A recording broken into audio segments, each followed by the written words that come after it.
Okay, thank you very much. We have quorum, and I'd like to call this meeting of the Budget Subcommittee, Scarborough Civic Center and Etobicoke Civic Center consultation meetings to order. I'm Councillor Nunziata, and to my left is Councillor McKelvey, and I'm the chair for this consultation meeting, and we're expecting Councillor Bradford as well. This meeting is one of a series of meetings that are happening across the city to hear public deputations on the 2019 capital operating and rate-supported budgets. Welcome to members of the committee and members of council, and of course to members of the public and the media. We acknowledge the land we are meeting on is the traditional territory of many nations, including the Mississaugas of the Credit, the Anishinaabe, the Chippewa, the Haudenosaunee, and the Wendat peoples, and is now home to many diverse First Nations, Inuit, and Métis peoples. We also acknowledge that Toronto is covered by Treaty 13 with the Mississaugas of the Credit. You can follow the meeting on your computer, tablet, or smartphone at www.toronto.ca/council. These sessions are also being videotaped. So we'll start with our deputation list, and you have 5 minutes, and we have the timers on both sides of the council chambers. So our first deputant is Paula Tenuta. She's with the Building Industry and Land Development Association. Paula, you have 5 minutes. Thank you, Councillor. Just to let you know, it doesn't show up on your speakers list, but the person underneath you, Paul from ResCon, it's a joint deputation. Okay. Thank you very much. Thank you. Good day, councillors and members of the Budget Subcommittee. My name is Paula Tenuta, and I'm staff from the Building Industry and Land Development Association. With more than 1,500 member companies, BUILD is the voice of the land development, home building, and professional renovation industry in the City of Toronto. Our industry is essential to Toronto's long-term economic strength and prosperity. A bit of this impact, in 2017 alone, the residential construction industry generated over 90,000 on-site and off-site jobs in new home building, renovation, and repair, one of the city's largest employers. These jobs paid over $5 billion in wages and contributed almost $11 billion in investment value to the local economy. Today I'm joined by my colleague Paul from ResCon, the Residential Construction Council of Ontario. Paul. Thank you, Paula, and hello to members of the Budget Subcommittee. My name is Paul DeBerardis, and I am the Director of Building Science and Innovation for the Residential Construction Council Ontario, also known as ResCon. ResCon represents more than 200 residential builders of high-rise, mid-rise, and low-rise buildings in Ontario.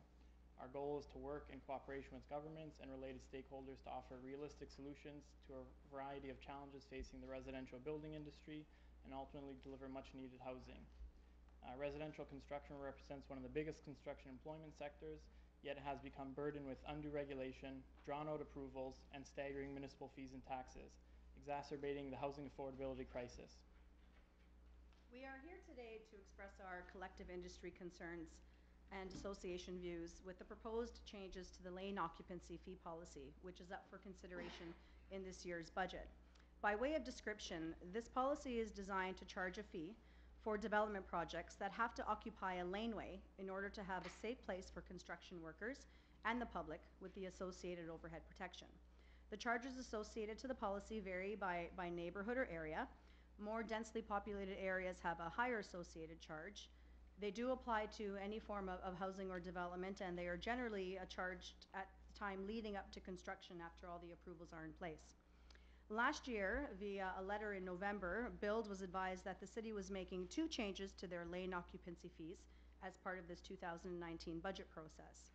There was no consultation, just this letter, although BUILD, to note, had been heavily engaged with this review of the same fee prior to them being adopted by council in 2015.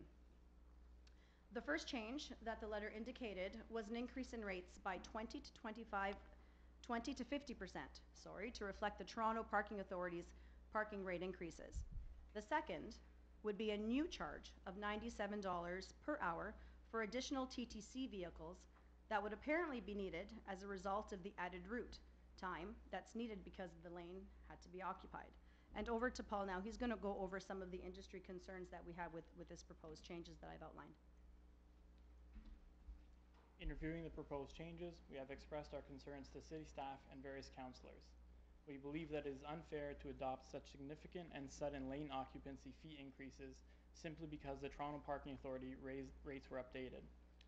All while other municipal fees imposed on the development industry are sharply on the rise, namely development charges and considerations for higher parkland fees.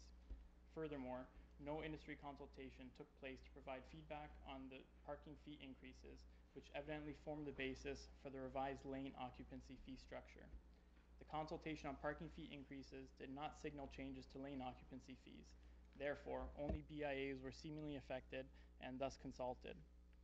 With respect to the new TTC charge, there are many unanswered questions. Despite our efforts to dialogue with TTC staff, the TTC has not provided a valid rationale or even the legal and jurisdictional authority to impose this TTC charge.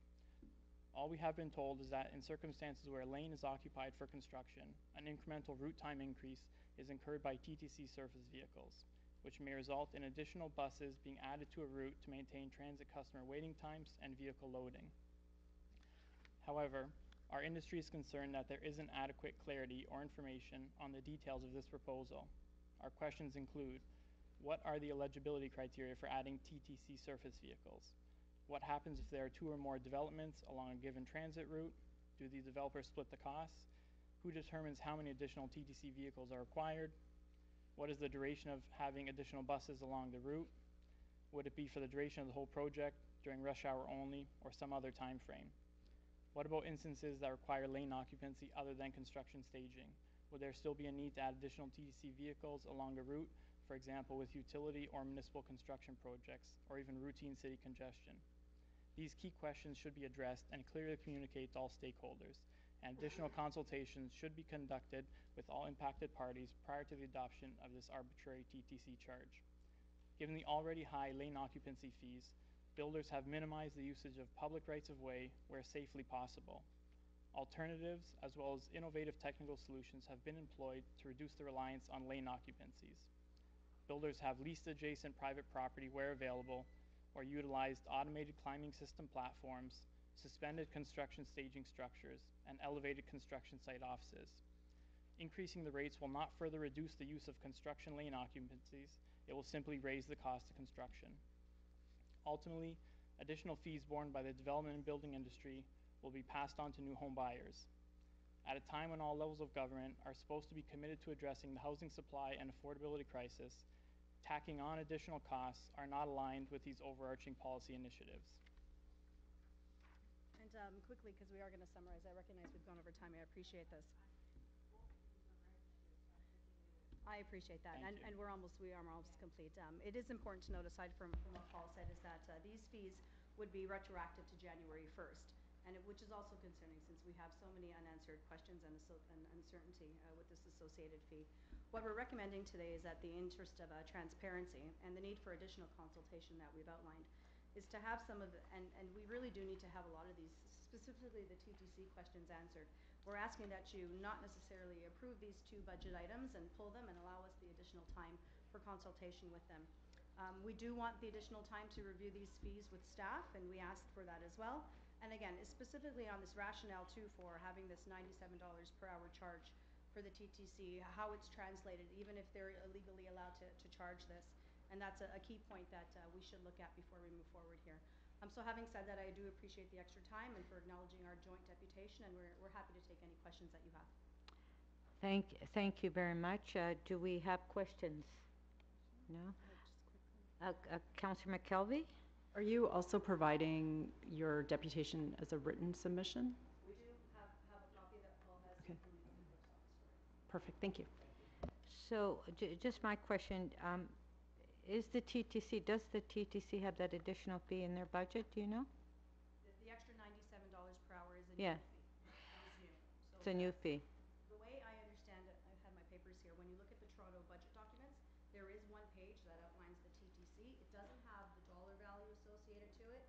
And then when you look at the transportation services part of the budget, it outlines what the fee is and that they will be collecting on behalf of the TTC. That's all the information we have right now. Okay, thank you very much. Any further questions? No, thank you. Thank you very much. Thank you. So I would like to, at this point, acknowledge Mayor Tory. Welcome, Mayor. And as well, Councillor Holliday. Thank you, welcome. Our next deputant is Jerry Smith.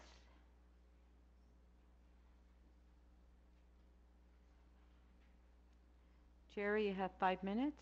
Thank you very much. My name is Jerry Smith. I'm a longtime resident of Etobicoke, where I've lived and worked here for some 35 plus years. As a volunteer, I've had the honor of serving as a board member of Arts Etobicoke and as a founding member of Lakeshore Arts, where I served as president. I'm also the founding chair of the advisory committee contributing to the development of the Assembly Hall, one of Toronto's finest community spaces.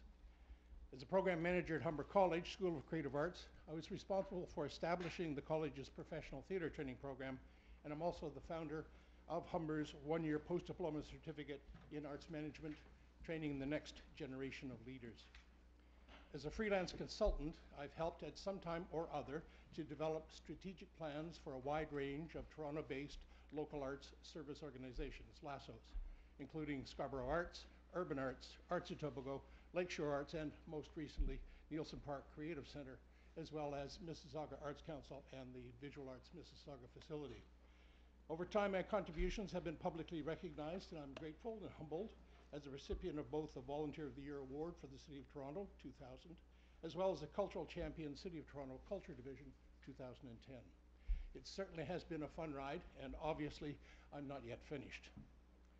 As a volunteer member of Arts Boat and the Friends of the Arts Day at City Hall, carried out over this last week, with meetings scheduled for some 19 of the 25 councillors, I wish to remind you of the 3 goals established for this budget year. Goal number 1, that Mayor Tory and Toronto City Councillors continue as champions for investment in the arts as a key contributor to a vital and prosperous city. Secondly, this year City Council increased arts investment by $2 million.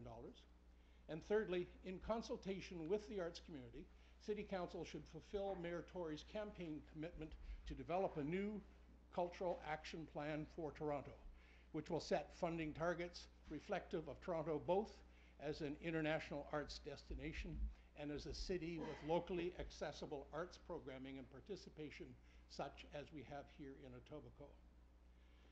It is this last request I want to focus on. As champions of the sector, Council steps up to take a strategic leadership position by engaging the community to develop a new strategic action plan for the arts, a successor to creative capital gains delivered in 2011. And the leadership opportunity should start right here with the Budget Committee and the budgeting process. According to the Arts Vote 2018 report card, every member of the Budgeting Committee merited a grade of A. Budget Committee gets it. You get us. Today, money invested in community-based arts, culture, and heritage should demonstrate it has impact, long-term, lasting, a true impact investment, not an expense. Over decades, the Budget Committee has served as a trusted steward, reflecting the will of the people. As stewards, you have carefully managed investment in our communities to ensure that those investments reflected access to all residents, no matter what ward we live in. And community arts is not just about painting class, our kids engaged in spoken word and poetry workshops, seniors spending studio time with friends in a community of support. Community arts is a catalyst. Community arts builds bridges, opens doors, removes barriers. Community arts makes a difference. Community arts are an asset, not an expense. So, where's the plan? Mindful, thoughtful, strategic steps to achieve goals that reflect a vision of Toronto as a vital, healthy city. I would like to conclude my deputation with a quote from Jane Jacobs, as presented in the original Creative Capital Gains.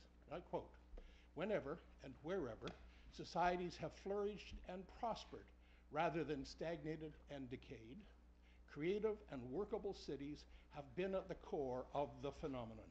Decaying cities, declining economies, and mounting social troubles travel together. The combination is not coincidental. Dare not forget, people who fail to plan to fail." Thank you very much.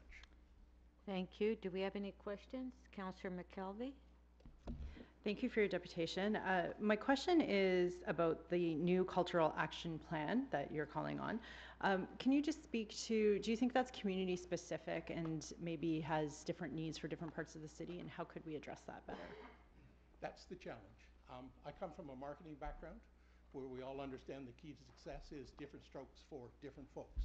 What Toronto succeeded in doing in creative capital gains was in fact addressing the needs from community to community, from the border communities to the downtown core, from professional to amateur to avocational. That's why I think the council has to engage the arts community as a partner in exploring the directions to take. And as a follow-up to that, you're speaking to an increased investment in $2 million. Can you just speak to, like, what do you think the return on investment is by investing in the arts? Because it's broader than just enjoyment of a show, for example. Absolutely. I think one of the things that we're really talking about here, the phrase most frequently used, is community arts development. And what arts development does, it adds to the value of the lived experience here in the city of Toronto. And in a sense, the irony is we're sitting here at a budget conversation where budgets are annual, in, out. And what we're really talking about is building the Toronto for the future, investing in that asset that the cultural sector brings to life in this city. Thank you. Thank you. Any further questions? No? Oh, Councillor, and I'd like to acknowledge Councillor Bradford. He's also on the Budget Committee. Councillor Bradford, question? Thanks for the deputation. We hit the $25 per capita mark in the previous budget, which is great. The ask is for an additional $2 million in 2019. Where do you see us deploying those dollars most effectively? Well, if the city makes the informed step of developing a strategic cultural plan, then what it's going to do is to sit down with the arts community and have that conversation. At this particular point, hey, I'd like to see it all put here in central Etobicoke, but I'm biased. Thanks. Yeah, great idea. Yeah, thanks very much. No, I have urban art, so sorry. Congratulations on Weston. Yeah, thank you. Okay, thank you very much. Our next deputant is Rahul Singh. You have 5 minutes. Thank you, Chair, Councillors, Mayor Tory. My name is Rahul Singh, and I'm a frontline paramedic here in the City of Toronto. I've been a paramedic since 1989, and I've had the honor to serve the fine citizens of this city since 2002. In addition to that, I run an international aid agency called Global Medic, which is homegrown from here in the city. An agency that has delivered emergency care on 200 missions in 68 countries and helped deliver emergency care to 3 million people. So when I raise the alarm that I'm about to raise to you, I want you to understand the level of expertise that I bring forth in making these comments. I'm quite concerned with the increasing need for paramedic services in this city and the underfunding of those services by your council. If you look at the deputation made on the Budget Committee, the strategic requests made by the department itself, it acknowledges that in the last 10 years there's been a 40% increase in calls for service. Now, if we compound that number, it's not 4% every year, it'd probably be 3.6, 3.7%, obviously compounded. That's 92,000 additional calls for service. In the last year alone, its own report says 5.4% increase. So the graph is not going this way anymore, it's turning sharply and going up, because if you look at 5.4 versus 3.6, the delta alone is 50%. It's incredibly high. The department and council agreed to something where they increased the number of paramedics between 2013 and 2016 by 220 medics. That wasn't to get ahead of the curve, that was to catch up to all those years from 2009 to 2012 where we didn't have increases. Now 2019 will be the third year in a row where you don't see an increase in staffing, and again, we're falling well behind the curve. You see this demand for service going up, and respectfully, 55% of the patients transported are over the age of 55. The paramedic service, frontline paramedics, respond to calls for service by the most vulnerable folks in our city and are often called upon to help the most vulnerable. You recall last year when we had the bitter cold and all these extreme events. The front line was paramedics going out to get people off the street and into the shelter system. The problem is the system is not being properly funded on the front line. If you look at WSIB claims and you go back to 2013, again, this is the department's own words. It was $1 million for one specific type of claim. In 16, that went to 4.6 million. That's 460% increase. 2019's forecast is 7.6 million. This should tell you you've got a workforce that's overworked as those claims go up. It means there's just too much demand and workload for the people that are there. The department's own submission is telling you they will not make the number of emergency calls within 90% of the time. The time will go up. So they're going to get slower and slower at responding to emergency calls. And respectfully, when you respond to 90% of the calls in a timely fashion, the 10% that you're not, that still in a city like this represents 40,000 people in need of emergency service that we're not getting there on time for. If you take a breakdown of what the department's asking for, there is no significant push on frontline staff. They're acknowledging in their own statistics a 5.6% jump in calls demand, and they're not asking for 5% more frontline paramedics. Rather, the number's 0.5. So the delta in the variable is 10 times more increase in calls for service and demand compared to what they're filling with. So my fear is, and this is a very tangible fear, we're going to keep falling further and further and further behind the curve, and we're not going to be able to get to these calls. I have a call for action for you, Madam Chair, Mr. Mayor, and councillors. You need to hold your management team to task and ask them why they are not boosting the frontline paramedic, the service provider, and the lifesaver, because without boosting that front line, it creates problems. You're stewards of the public purse and my tax dollars as a homeowner here in Toronto. It's incumbent upon you to properly fund a service like this. In emergency medical care, seconds count. And the problem is this: when you don't fund a system properly, those seconds get delayed in how we get to calls, and people suffer, and invariably, people die because of the poor funding. Thank you. Thank you. Questions? Councillor McKelvey? Oh, Councillor Holiday? I'm the visitor, so I get to go first. Thanks for speaking to us. I wondered if you could provide some comment, maybe for our education, is just what do you think are the drivers that are causing the increases in calls? Well, there's a few drivers, and the report that's even submitted to your budget points them out. So aging population, that's a given. 75% of people over the age of 75 will use an ambulance this year. That's just a reality. 55% of the population that we transport, carry to hospital, are over the age of 55. Our population's not getting younger, right? So as our population increases and our population gets older, there'll be more calls for service. The second main driver is the fact that our city is getting bigger. So there's just more people that are coming here year after year. We're going up in density. You heard some depositions earlier about, building. We're building up, we're not building small. So the trend will constantly be there. And the only way to counter this trend is to either divert calls, right, which is hard, or put more medics on the street. And the reality is, the people that access the 911 system, there's either the critically ill that desperately need the highest level of care, or there's folks that just don't understand the entire system or come from socioeconomically disadvantaged backgrounds in the city, and they're using the system because that's the only system they have, because 911 answers the phone and Right. actually delivers service. Could you comment on how linear the calls for services are? Are they every day, all day, 24 hours a day, or in your experience, because you mentioned you're a paramedic, or are they growing on the critical times, Friday nights, Saturdays, during ice storms? And how do we square that up with getting the people out there at the right time? Well, I think the problem is when we try to treat this like Uber Eats or Uber delivery, and you're trying to match an increase in demand at a specific time when it just doesn't exist. Because the ice storm, you remember how slippery it was a couple of days ago? I guarantee you slipped. I guarantee you an 82-year-old that slipped may have broken their hip. So there's always going to be this constant need. And the key is to approach it from a macro point of view and build up all of your resources and then laterally augment them for times when you know it's going to be busy. When we have a Raptors game in the playoffs, when the Leafs win this cup, when you have large numbers of population coming into the city. And remember, every day in this city, Monday to Friday, 1 million people come in by 10:15. So we understand that just statistically the numbers will grow, but the problem is we can't cheat our way out of this system.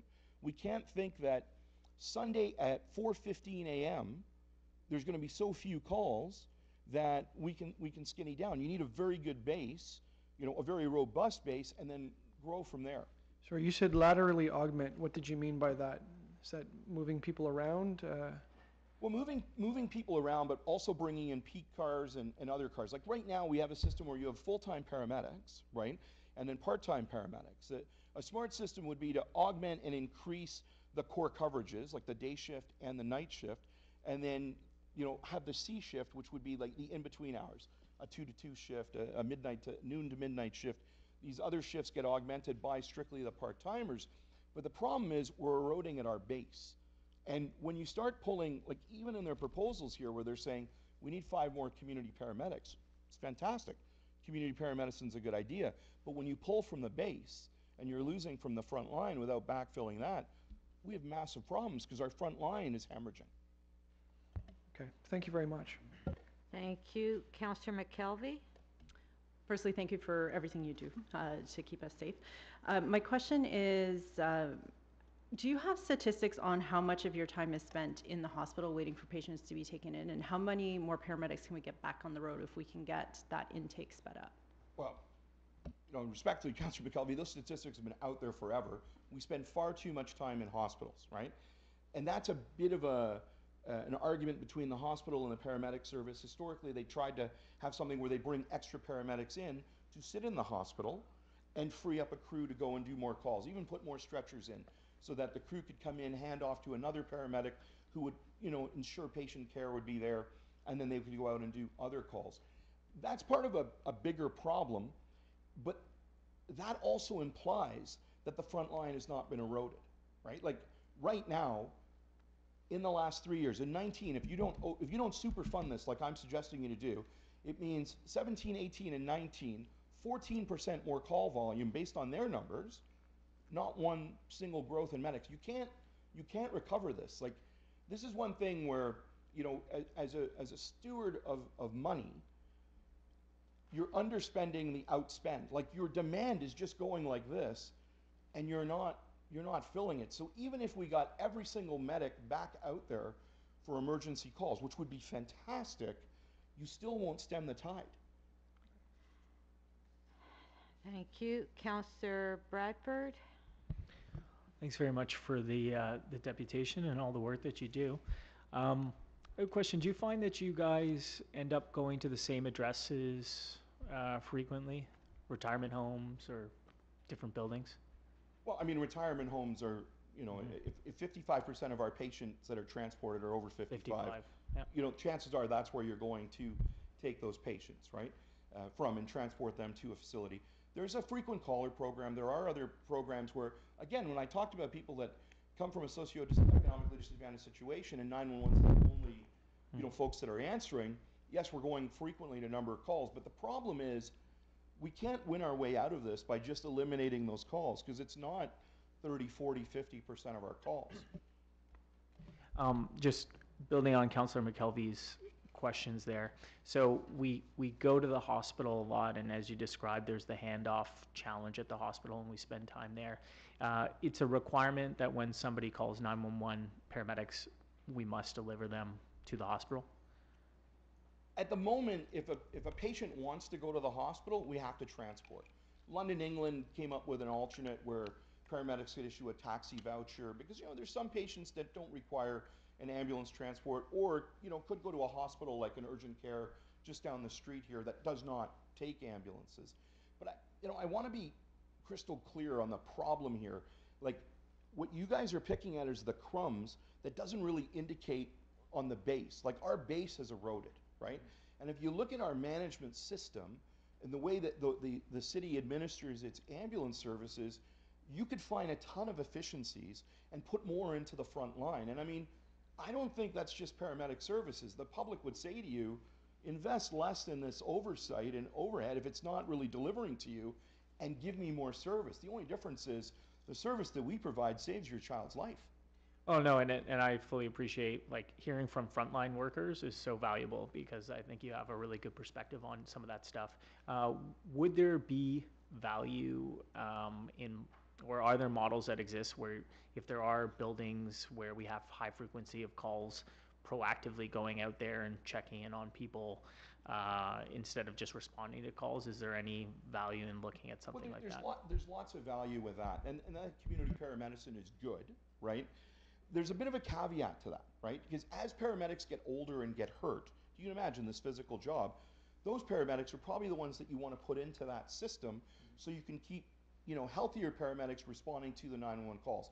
That's the idea you were talking about. Where do we get the right people to the right roles, except you were referring to it in a timing point of view. So yes, these are all very good programs, but they represent a significantly minor part of the overall calls. And the urgency that I'm trying to raise to you as folks that are responsible for the health of our public, the health and well-being of our public, is if you don't invest in this system, and respectfully I'm saying make it better managed, but invest in the health of this system, because it could be your son that gets hit by the car. It could be your mother who slips on the ice and breaks her hip and could be waiting a significantly long time. I mean, just the last week with that ice storm, there were calls holding for hours at a time. Not minor calls. Not John Smith who stubbed his toe. Broken hips, heart attacks, strokes, like critical calls that require care. So respectfully, we gotta look at this top down as well, fund it properly, and then look for those efficiencies. I guarantee you that if you fund it better now and you go back and look at efficiencies, you can find those efficiencies, pull them out, and then reverse fund it. And all of a sudden, the savings that you applied, the money that you spent, you probably would have saved from some of these terrible inefficiencies that exist. Thanks very much, Rahul. Thank you very much. I just have one question. A few years ago, how long have you been with paramedics? How many years have you worked for the city? I've been a medic since '89. I've been on this city since '02. Okay. So as you remember, a few years ago that we were looking to find efficiencies, as you indicated, and at that time we were looking at merging the fire and the ambulance into one, and we had a lot of opposition to that. So what were your thoughts on that, where we could find efficiencies, save money, and put more money into the front line? I think that idea would fail miserably for a number of reasons. From just from a frontline street delivery idea, like I like the idea of shared resources. Yes. And then in a perfect world, if you could think of just put the firefighter to drive the ambulance, and all of a sudden you've got double the medics out there. It just doesn't work like that on the street. Like you need 2 medics on a critical call.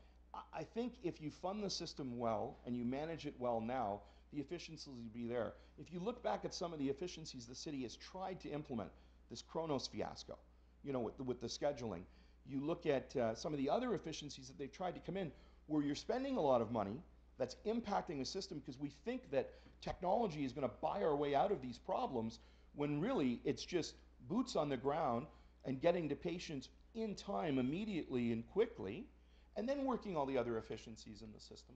Thank you. Thank you very much. Our next debutant is Claire Hopkinson.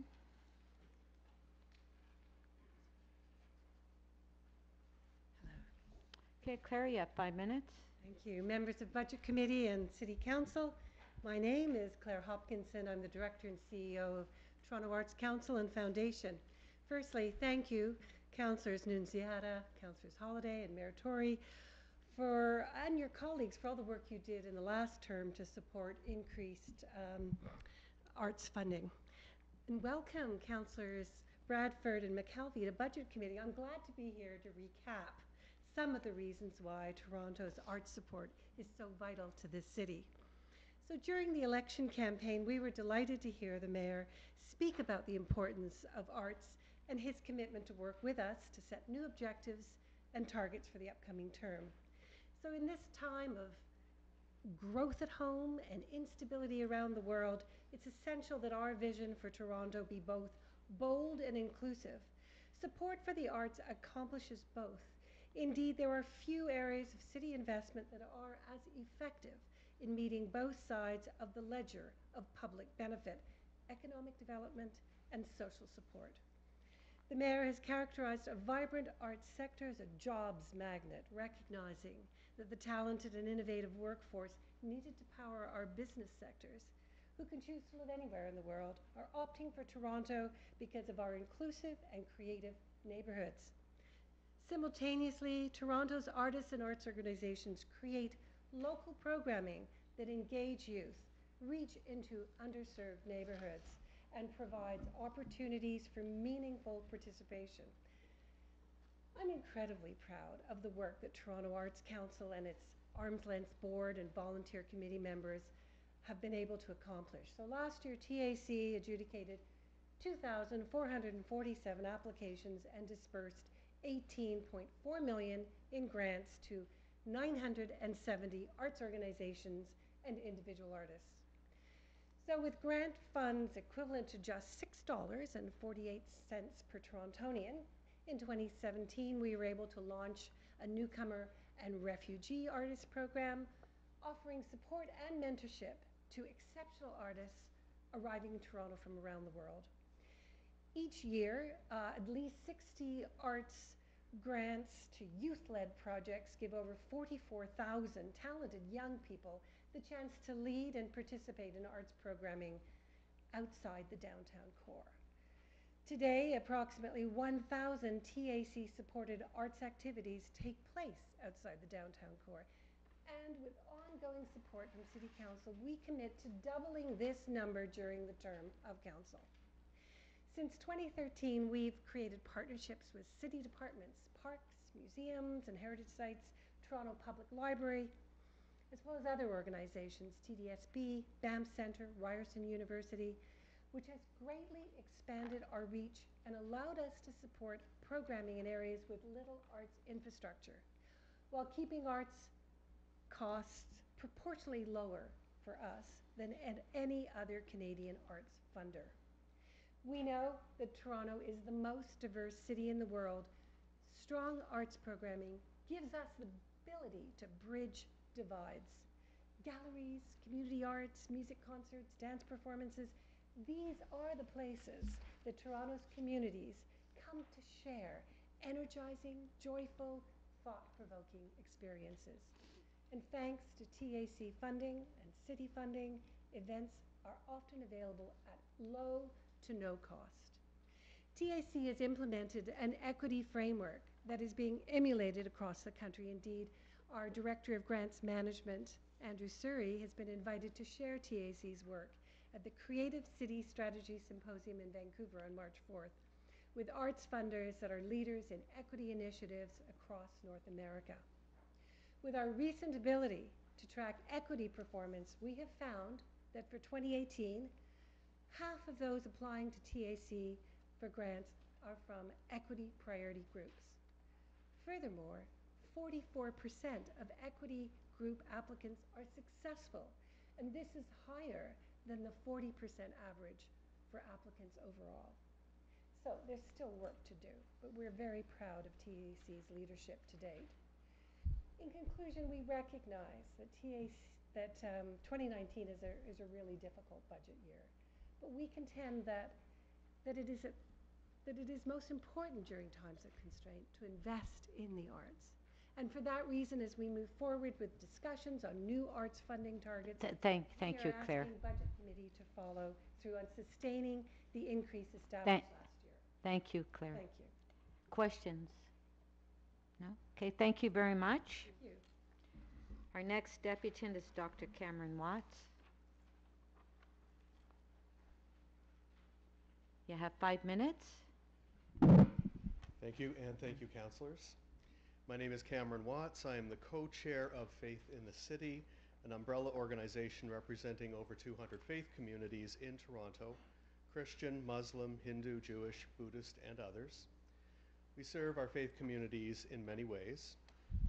We worked directly with the city to provide last year's vigil at Mel Lastman Square after the tragedy on Yonge Street. And we worked together out of a common commitment to reducing poverty in Toronto. During the last municipal election, the majority of the current members of council committed to us that they would fully fund the city's poverty reduction strategy. in this term. And initial indications are that this might be possible, and for that I thank you. And we will be watching. Today I'm here because of an ongoing conversation that we are having about the greater commitment to housing that we feel is the need in Toronto. It's on the minds of many, including our mayor, and we also thank him for his leadership with this. We appreciate the plans to create more units of housing for low-income citizens, and yet today I come to you with a specific request and perhaps a suggestion. We believe that it's important to develop and assertively pursue a plan to repair our Toronto Community Housing Corporation homes. They are our homes. We, the residents of the city, are landlords to our neighbors who live there, and we are not operating as good landlords. It's estimated that if we repaired everything this year, it would cost $1.763 billion. By my reading, the city has budgeted less than $200 million. The cost of repairs could go as high as over $3 billion in 10 years. Our values and city policies will require many of these units to be taken out of circulation if they are not repaired. With the need for more housing in our city dominating council's agenda, I cannot imagine why we would allow ourselves to lose housing units we already possess. In Ward 5, where I live, there are 13 TCHC communities. They comprise more than 3,500 households and 6,900 individuals. They are my neighbors. I would like us to do better by them. And so I'm here to ask you to budget significantly more money for repairing their homes. Where's the money coming from? I'm not going to ask you to redirect resources, although I have colleagues who think that would be a good idea. I'm here to tell you that many of us who have talked about this over the last couple of months are prepared to talk to our faith communities about the value of raising taxes. If we know it will help our neighbors, we're fine with it. It will make a difference to them. This other idea is not one that I've run by my colleagues. You will understand why. I would invite you to consider charging a tax of 4.20% on all cannabis sales in the city, whether through commercial entities or provincial sales. Beyond that, I don't know what to tell you. I'm looking to you for leadership in this matter. I'm also here representing one more individual who could not be here today, but has a few ideas, and she's happy to speak to you individually if you would like to. Her name is Betty Nidry. She is one of my parishioners. She was the first director of the Metropolitan Toronto Housing Authority. She turned 100 last year, and she's offered to help if you're interested. Thank you. Questions? Questions? No? Okay, thank you very much. Next debutant is Jay Scott.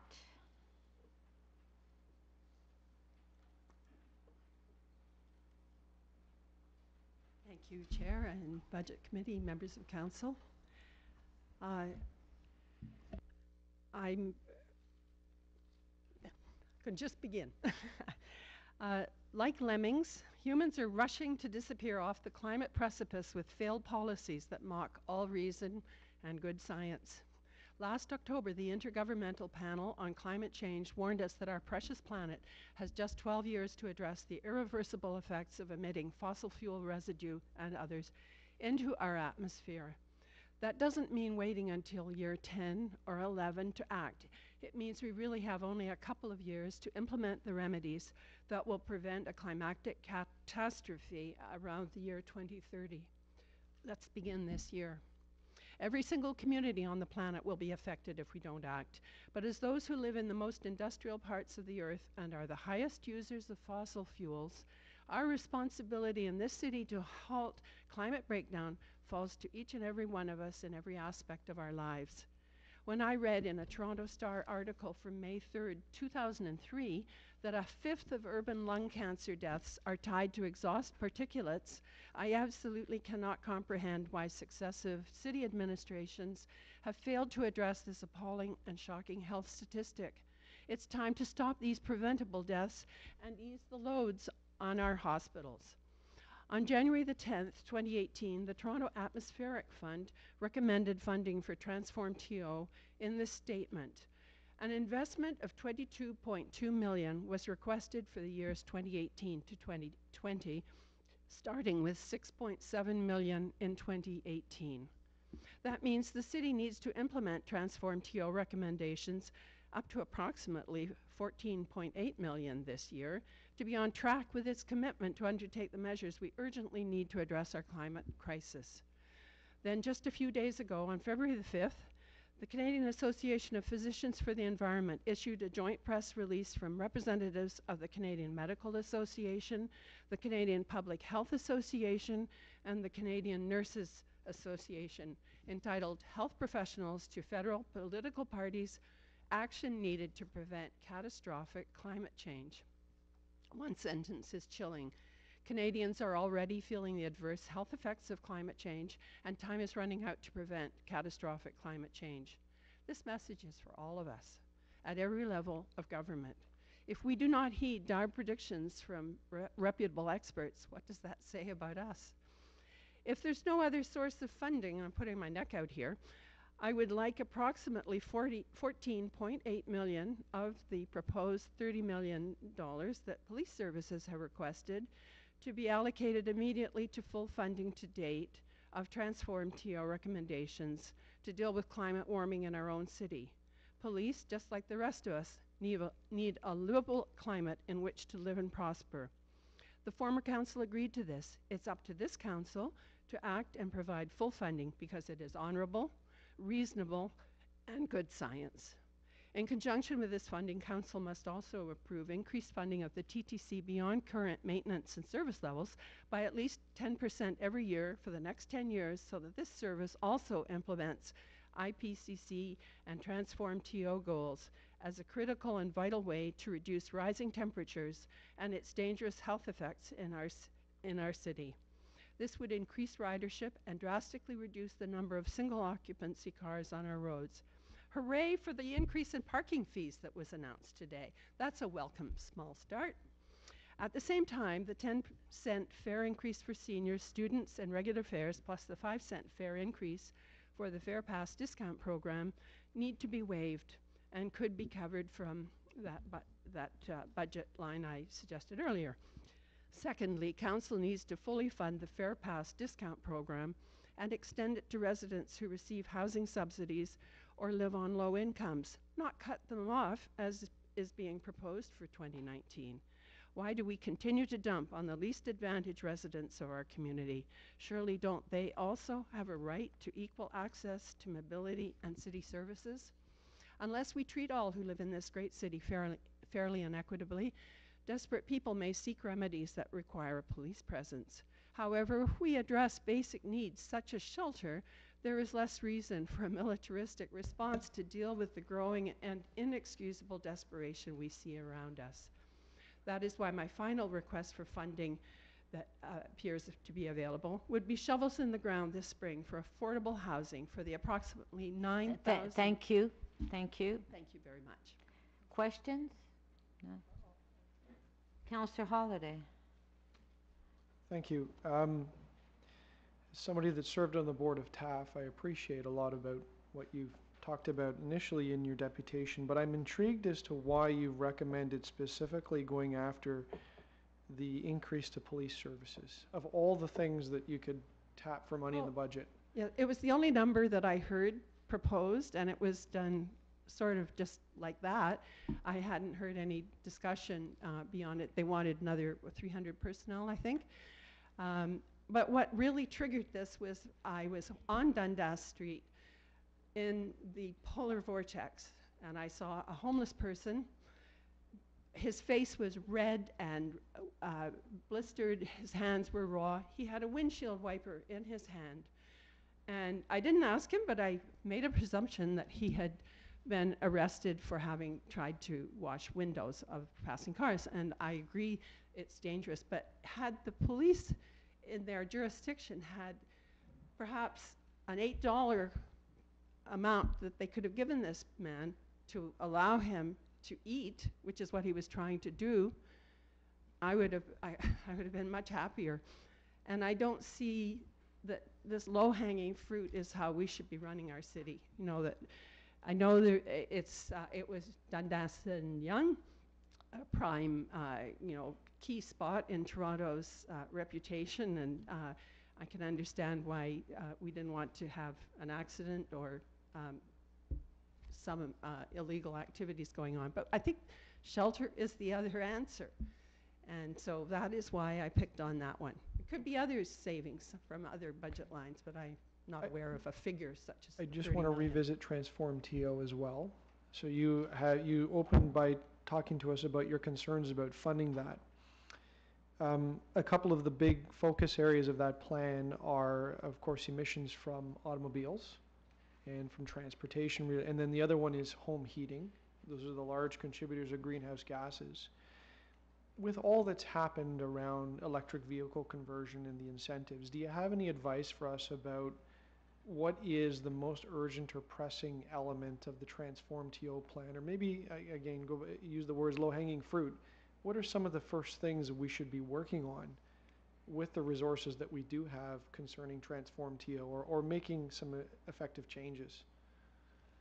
I don't have those items in hand. I imagine that council does. I have a link to, in my deposition, to some resources, but I can't tell you. I think particulates, this article from 2003, where they said a fifth of urban lung cancer deaths are tied to exhaust. We need to do something about that. And if, in terms of emergency traffic, as Rahul mentioned, if we had less cars on the road, they could probably be more efficient in getting to the hospitals. But anyway, that's my take on it. Thank you. Thank you. Further questions? No. Okay, thank you very much. Our next deputant is Colleen Lynch. And Brian McLean is following. Colleen, 5 minutes. Thank you. It's appropriate I follow that deputation. Last year, I deputed for the first time on the importance of taking climate action and funding Transform TO. I want to take a moment to thank my councillor, Francis Nunziata, and City Council for following through with that funding. I'm here to ask again that Transform TO is fully funded, including the new and enhanced amount requested. In the past year, the case for urgent climate action has only gotten stronger. The IPCC report tells us that we have 11 years to bring emissions down, and we actually have less, given that this report is on the conservative side. The recent Lancet report has concluded that climate change is the biggest threat to global health of the 21st century. Toronto's own climate change and health strategy details the threats of climate change, the lower air quality, which impacts breathing and cardiovascular health, for example. Science and nature are giving us strong messages. We must build on Toronto's positive momentum, committing to increased investment in climate action over the long term in order to reach even stronger climate goals. Personally, I'm acutely aware of climate change and the devastating impact on nature, the suffering of others, and the threat to life on Earth. I hear from and interact with more and more Torontonians who feel the same, who are worried that we will not make the necessary changes quickly enough, and who want the means to help make a difference. We see the negative impacts climate change has on our communities, from potholes to increased heating costs. Conversely, the climate-related actions City Council takes make a big difference to our communities. In our neighborhood, there are many century-old homes, one of which my husband and I own, and also social and subsidized housing units.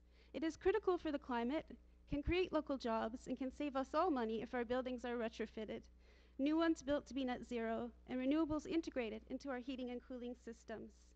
Let me add here, and I'm taking a little bit of a risk maybe, but as a homeowner, I think this year I'm going to opt to pay more property tax in order to ensure climate change and climate action in our community.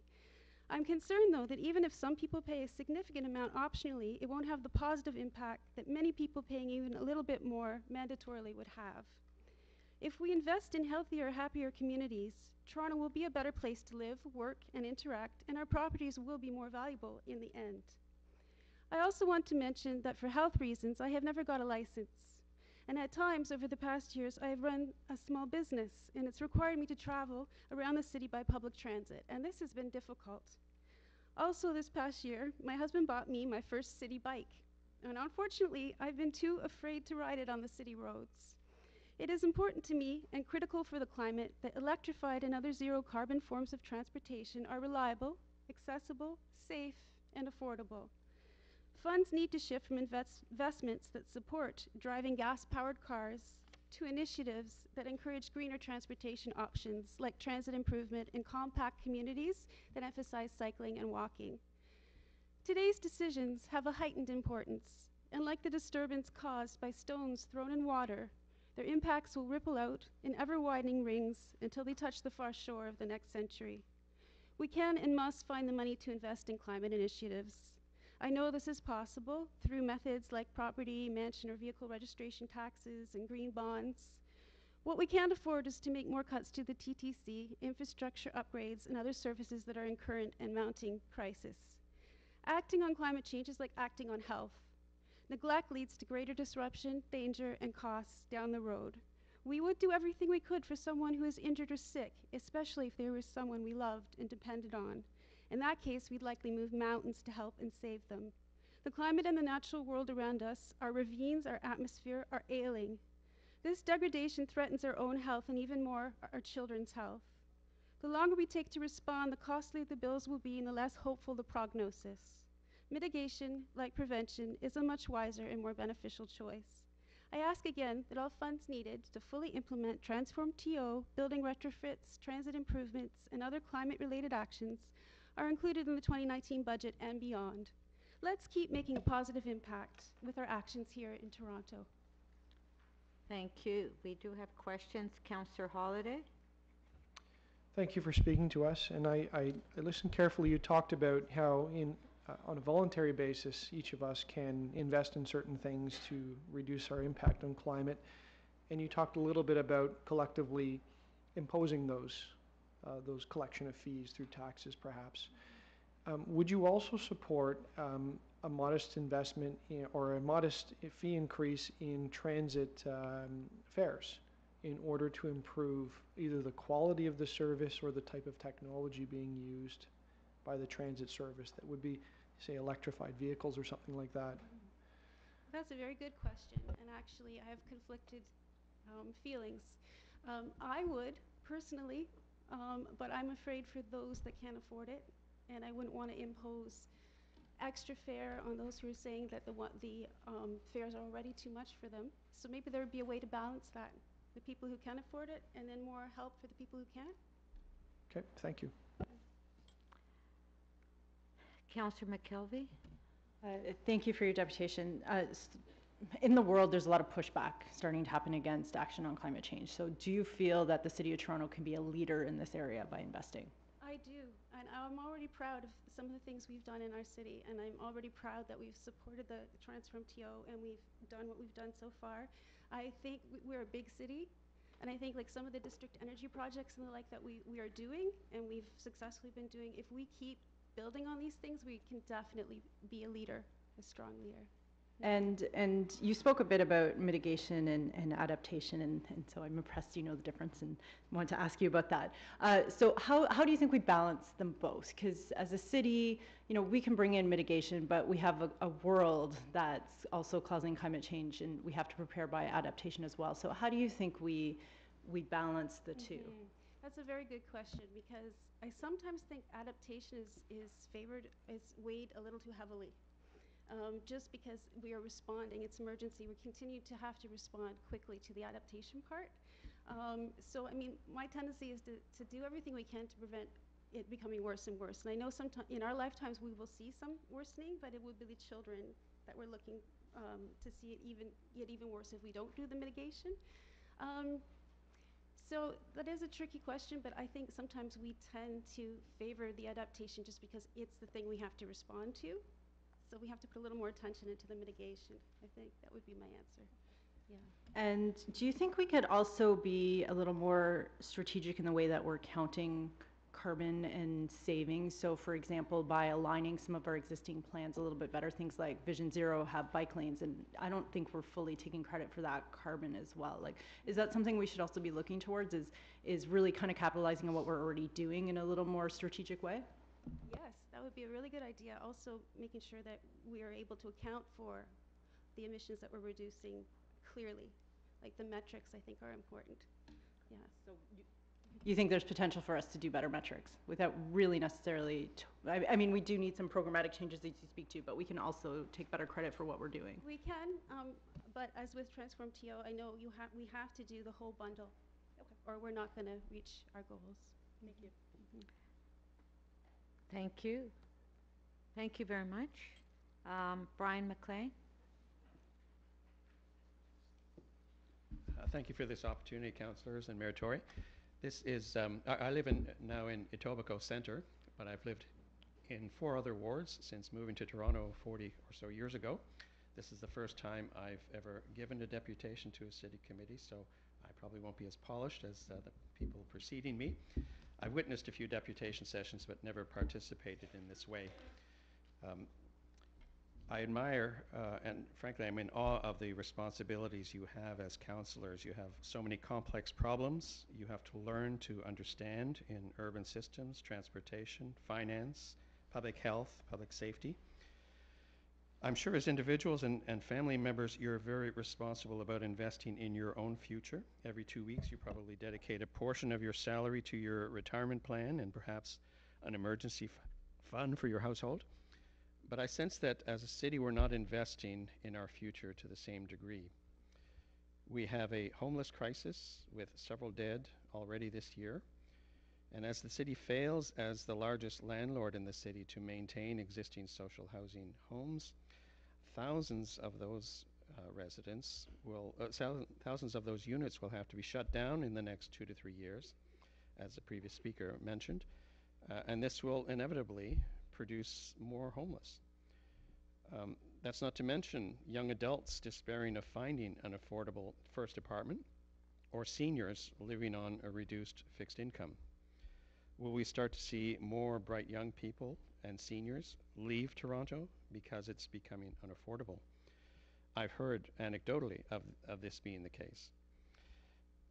I volunteer as a board member of a nonprofit in Parkdale, and rent increases there are pushing people out, what was up till now an affordable neighborhood. I'm glad to see that public lands are about to be dedicated to housing, but I'm disappointed that they won't be wholly devoted to the income levels most in need. Government's role should be to act where the marketplace cannot. The marketplace is supplying a great deal of housing, but it's unaffordable to many Torontonians. Another long-term investment being shortchanged is our health and safety in the face of the well-documented climate change crisis. Just a week ago, 5 national public health organizations, including the Canadian Medical Association, released a press release that was headlined, "Health Professionals Call for Action Needed to Prevent Catastrophic Climate Change." So this is, as I say, the Canadian Medical Association, the Canadian Nurses Association, the Urban Public Health Network. So their information and their read on the public health impact of what's happening already, especially in Western Canada last year with forest fires and flooding. I emerged from the Richview Public Library in July 2013, the day of that massive downpour, to see that the corner of Islington and Summit Crest had about 12 inches of water in the middle of the intersection, and every basement along that street in the coming hours was flooded 18 inches or so. So that's a huge expense to individual homeowners, but to the city. And we're going to see more erratic, intense, unpredictable storms, including polar vortexes, which is an influence of the changing climate. So the Transform TO budget is a very small part of our budget, but it's an urgently needed initiative that should be supported. And that's I think another looming crisis that we have to attend to, in addition to the housing crisis. So thank you for your time. Thank you. Questions, Councillor Holliday? Thanks for speaking to us today. So I'm intrigued. You speak a lot about Transform TO and your thoughts on what's happening in the world. I think a lot has changed in the last, I don't know, 12 to 18 months with respect to the future of electric vehicles. There's changes in incentives, there's changes in the marketplace. Given that, Transform TO is a lot about the city being a catalyst for change in the world, right? It's not about the direct delivery of modifying buildings and systems and so on. Do you have some advice for us about where we should be focusing as a government on that change plan? Is it home heating? Is it in the transportation area? How do we do it? Knowing that, our resources are only so much, we still have to remain in that catalyst role. Where should we go? And in particular with, maybe the moving to electric vehicles isn't going to be as fast as what we had hoped. Any thoughts for us? Well, I think your role as counselors isn't just as decision makers, but is as public educators. And I think one of the things I volunteer with is picking up litter in my neighborhood. There's a small shopping plaza on the Westway that includes a couple of fast food places, and there's just a ton of litter that flows out of these places. So those businesses, their business model is based on producing litter. And it's disheartening to see that even students from the high school are contributing to that litter. So that shows, a mindset that really has to change. This idea that we can keep using up the world instead of borrowing things and replacing them and being part of what's called a circular economy. That's the natural economy that we have to respect and realize we're a part of. We can't keep using things up. So everything, if you folks can champion initiatives that are teaching people to change the way they behave, to each in our own small way, how we manage our gardens has a small influence on drawing down carbon. How we shop, how we behave, how we move about in the city. The fact that it's better for all of us if we walk and cycle. It's better for our bodies, our health. If we do that rather than just sit and fume in a traffic jam. It's better for us getting to know the city if we use active transportation rather than just drive from one destination to another and treat everything as something to drive through and as just an annoyance on the way to your destination. So it makes us, I think, better citizens if we slow down and if we just realize in all of these countless ways, the different ways that we have to change our mentality. Indigenous people have this expression, all my relations, by which they mean not only my cousins and aunts and so on, but my relations include the natural world. So they express this gratitude constantly with that expression. Remember that all my relations, that we are related to the water, the trees that provide oxygen, the water that we drink, and so forth. So we in Etobicoke, we have a lot of beautiful visible water that I think we don't take for granted. All the creeks and tributaries, the Humber River Valley, these are all ways for us to reconnect with nature. And even our public parks, the park nearest to me is called Silver Creek Park. It's named that because it's a buried creek running underneath it. And it was that creek that produced that flood outside the library when it came to the surface and too much water was flowing through it. Yeah, I think just in every way we can in how the city champions these initiatives. And frankly, I also think it wouldn't be a bad thing if the city had a dedicated department promoting green jobs, promoting the green economy, because these, the building trades are going to have to change. New skills will be required to adapt buildings.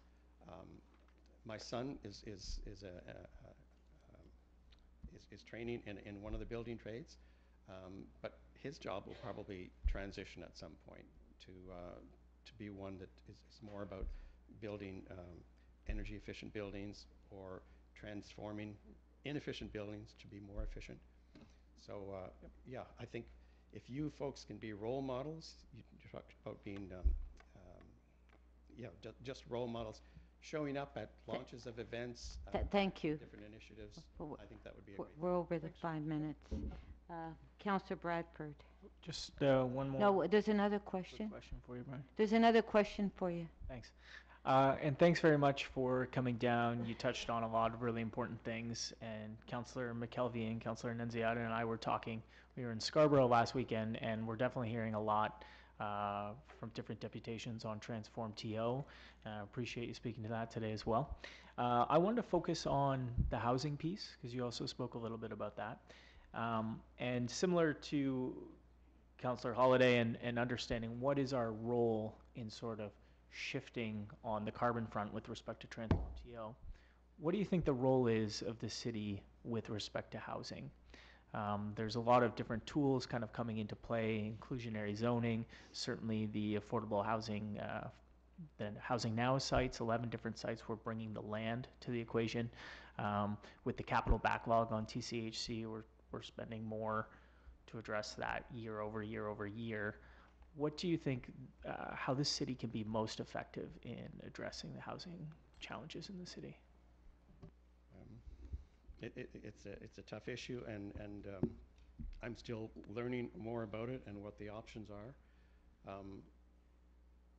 I just know that it's when there's not enough housing to meet demand now, to be closing units is unforgivable. Is a dereliction of duty. So something has gone wrong to allow that to happen. And if other levels of government have to be called in, it's hard, I know, for people outside Toronto to wonder why should federal money or provincial money be going to Toronto, but you folks understand that Toronto produces more than our fair share of provincial income and federal income, so I guess that's how it works. But whether we need, additional, higher rate of taxation municipally, or more arm twisting of the other levels of government, but to be closing any units, that's mind-boggling, and a big black stain, I think, on our reputation as a city.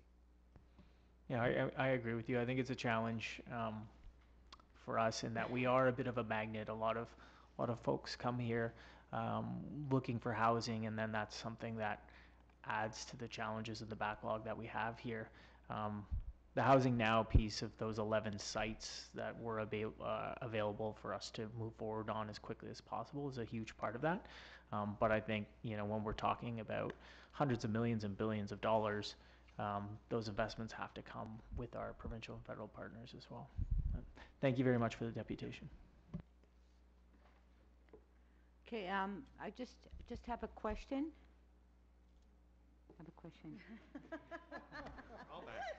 So, as you know, as far as our housing, Toronto housing, is that when we amalgamated in '98, a lot housing was downloaded to the municipality without funding, and we inherited all the housing, which was needed a lot of repairs. And do you not think that it's not fair that the federal government or the provincial government has stepped in and funded for the repairs, and as well as as you know, this year, in the past 2 years, we've made the highest investment into Toronto housing than we ever have in the past 2 years. And my next question is, when it comes to social housing, as you know, 20 years ago, 30 years ago, when the city built social housing, it created these problems in certain parts of the city, which we've inherited, and we don't want to repeat the mistakes that were made 20, 30 years ago. And that's why we're looking at building mixed housing and affordable housing and social housing as well, but not to have it in one area. So those are my 3 questions. Yeah, We don't want to make the same mistake that was made 30 years ago. I lived in a co-op building in the 90s when this transition happened, and I paid market rent, but there was a certain number of units, I think 20% or so were subsidized. And I actually really enjoyed that experience. I thought people being forced to attend co-op meetings and hear about how decisions were made what expenses were coming up, and it was like a council making budgetary decisions, but we were all a part of it, and it was our money that was being decided on, as happens at City Council. But I remember thinking at the time about the download that, gee, this is like me passing on my visa bill to my children. I mean, it's easy to do if you have the ability to do it, but that's what kind of management is that? Is to download your problems to a level of government that can't say no. Well, that's my issue. So, do you think it's fair that the federal government and the provincial government had to step in with that downloading and giving the municipality the proper funding?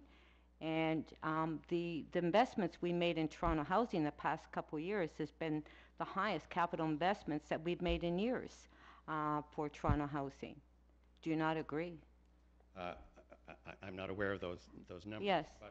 But I appreciate what you're telling me. Yeah. Yeah, just. So, I mean, we have invested millions of dollars in the past couple of years in Toronto housing, and we continue to work with Toronto housing. And when it comes to building, as I mentioned, 30 years ago when there was social housing built in pockets of the city and, hundreds of units, it created problems over the years, and that's not what we don't want to make the same mistakes that were made years ago. And with the affordable housing that we're building now, it's going to be equal throughout the city. I just wanted to make that comment, and if you agree or not. Yeah, I agree that apparently every level of government has to participate in the solution, and a solution is needed. The folks about to be evicted or putting up with unacceptable conditions now, they don't really care about these interjurisdictional debates. Wow. They want the results, and so do I as a citizen who doesn't live in those. Exactly. And you mentioned property tax increase. I've heard that from a few people. I don't know if you're aware that if you want to pay more in property tax, you can. When you get your property tax bill, there's an insert in your tax bill, and if you want to pay an additional fee, you can. We've had that program in place for a few years now, and nobody has bought into that. So there are opportunities if you want to. I just wanted to make that comment. Thank you. Our next deputant is David Kotzer.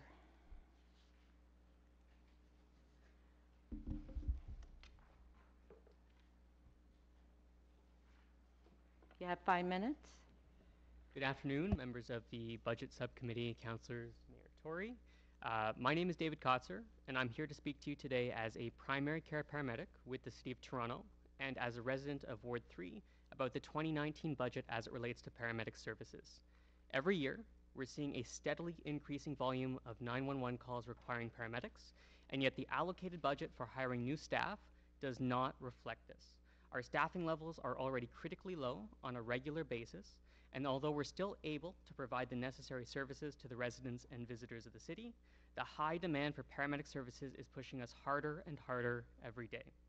The number suggested is simply not enough. It's estimated that we are to transport 244,000 emergency patients to hospitals next year. It's estimated that we are to treat or deal with 337,000 medical emergencies next year, and it's expected that we are under 11.8 minutes at least 90% of the time. Without adding a reasonable number of new staff to match the rising call volume, you'll soon see an increased burnout with more medics going off due to physical and mental stress, and fewer medics being able to continue working until retirement. Morale amongst my colleagues is incredibly low, as repeatedly we're spending the entirety of a 12-hour shift without break, or sometimes even enough time to catch your breath. Through last year's vastly increased amount of gun violence, through the opioid crisis, through incidents like the Danforth shooting and the Yonge Street van attack, we have proved time and time again that we are more than capable of dealing with the worst tragedies imaginable. However, the wear and tear on the individuals who come to work every day to save lives and help the people who need it will become impaired if this trend continues. I believe that Toronto is a world-class city, and it deserves a world-class paramedic service that reflects that. My hope is that this budget will grow to reflect that. Thank you very much for your time. Thank you. Do we have any questions? Pardon? Yes, Councillor Holliday. Thank you, Madam Chair. Thanks for speaking to us. And one thing, when your colleague was speaking, I forgot to also express my gratitude to Toronto Paramedics. I had a family member whose life was saved in the last 2 weeks. The feedback from the family was the service was incredible. So hats off to you and your colleagues. It's being worked out. Yep. But thanks to the good work, things are good. I'm just trying to understand more about what is changing in the world, and that was my line of questions, and how paramedics and the team of paramedics need to respond to demands in such a dynamic city such as ours, such a big city. I know that there's full-time and part-time paramedics. Do you have any position on whether or not additional resources should be full-time or part-time? So there are certain members of the staff who, due to family issues or other reasons, would like to be on casual hours, be able to have more control over their schedule and be able to not work as much if that's what they choose. Most of us, I am part-time myself, and most of us believe that being a paramedic is a full-time job, not a part-time job. When we come to work, we come to work, right? Our intention is to stay and become full-time. Right now, I'm at about 2.5 years of part-time, and with the projected number of paramedics to come on this year, it's going to be a few more years for that. So I definitely think that full-time should be much more available, much more attainable for new people. And definitely having been hired recently as well with a lot of people who are two-hatting, working for another paramedic service as well. Myself, I do that as well. There is a lot of draw from other services where people are being made full-time staff much sooner, because in those instances you have people who are getting a regular partner, a regular station, a schedule that you know months ahead of time, whereas with myself and even a lot of the full-time staff that are considered swing staff, you have to call in 2 hours ahead of time to figure out where in the entire city you're going to work. And so a lot of us it would go a long way to have more stability in the job.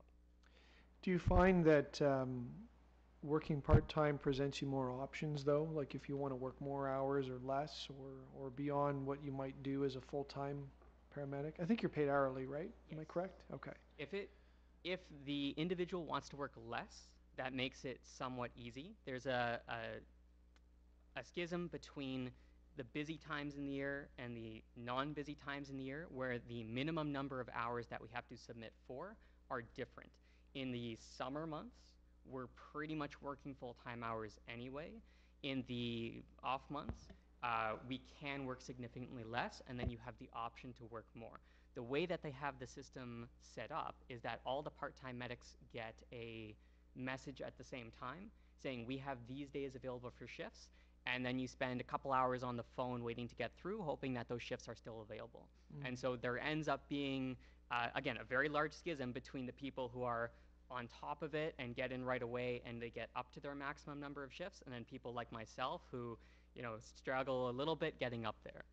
Okay. Or have other jobs. Full-time, part-time scenario, is that different with Toronto than any other service, or are we unique? I think the way that the part-time allotment of shifts is very different. The other service I work for has a very different system. You can work much less, you can work much more, whereas here a lot of the control is handed over to the service itself. Thank you. Thank you. Our next debutant is Samina Yasmin.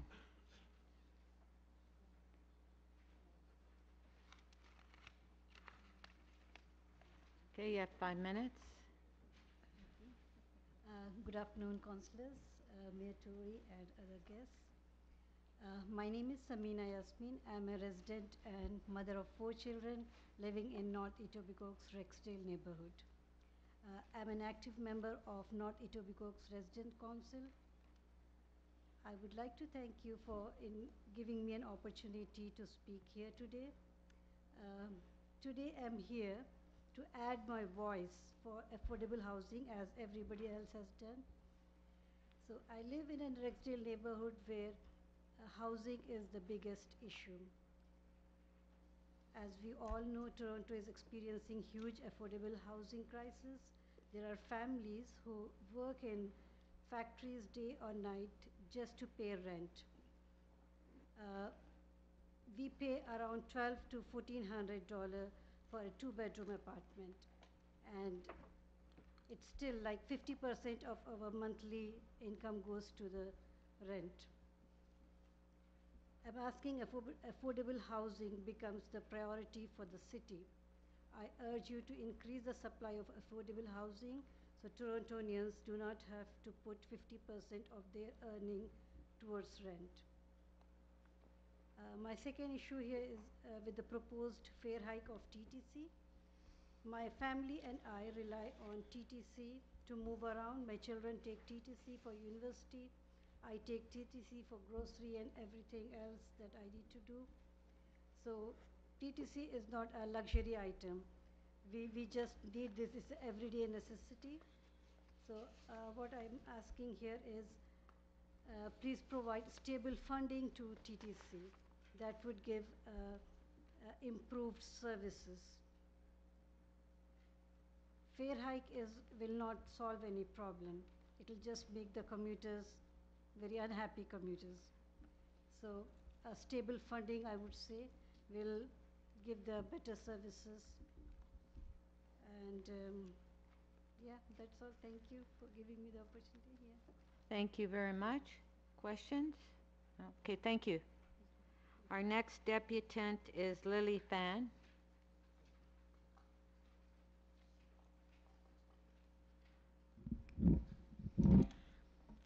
Hi, this is my first time making a deputation to the city, so please excuse me if I sound nervous or stumble. Thank you very much, councillors and Mayor Tory, for being here to listen to us. My motivation for being here is my deep concern about the viability of this city, both for current residents like myself and for future residents, such as my nephew who just graduated from Western Tech and loves Toronto. Most of my family lives in Toronto, and we hope that my brother and niece will soon move back so that we can all be close by. However, right now as it stands, Toronto is becoming increasingly unlivable for both individuals and families. I know too many people who have moved away from the city because they find living here intolerable or completely unaffordable. And I also see more and more people living rough on the streets, much more than I used to see in previous years. It's just been shocking. And in the face of climate change and all of the economic and social dislocations that come with it, I fear that the situation will become exponentially worse if we do not take decisive action now. We need City Council to take the long-term view and plan for the future 10, 20, 30 years from now. There is an Indigenous proverb that advises us to look ahead 7 generations when we make plans for the future. I don't expect city councillors to be so far-sighted, but we do need to consider the needs and situation of Toronto residents in the next 30 years. And in fact, we may not actually have that long, as climate scientists are now warning us that we are on the worst-case trajectory for climate change and may only have 11 years to change course before the feedback loops of climate change reaches catastrophic levels. And we've seen deputations about that earlier. While I'm happy to hear that the city has exceeded its interim target of 30% emissions reduction below 1990s levels several years early, I also fear that we are being too conservative with our goals. We need a drastic transition away from fossil fuels. We need a far-reaching and comprehensive plan for food security and local food production. We need a sane, humane, and affordable network of public transit and a multi-pronged approach to transportation in and through the city. We need a 360-degree approach to social services and supports. We need a housing and development approach that centers the needs of communities and the families that live in them, as well as the environment in which they are embedded. I know this may not seem to have much to do with Transform TO and its budget, but indeed everything I am referring to requires a deep transformation of Toronto and a dedicated, full-cost, multi-year budget to sustain it. I support the budget request for Transform TO, but I believe it is nowhere near enough if we are to adequately face the challenges of our times.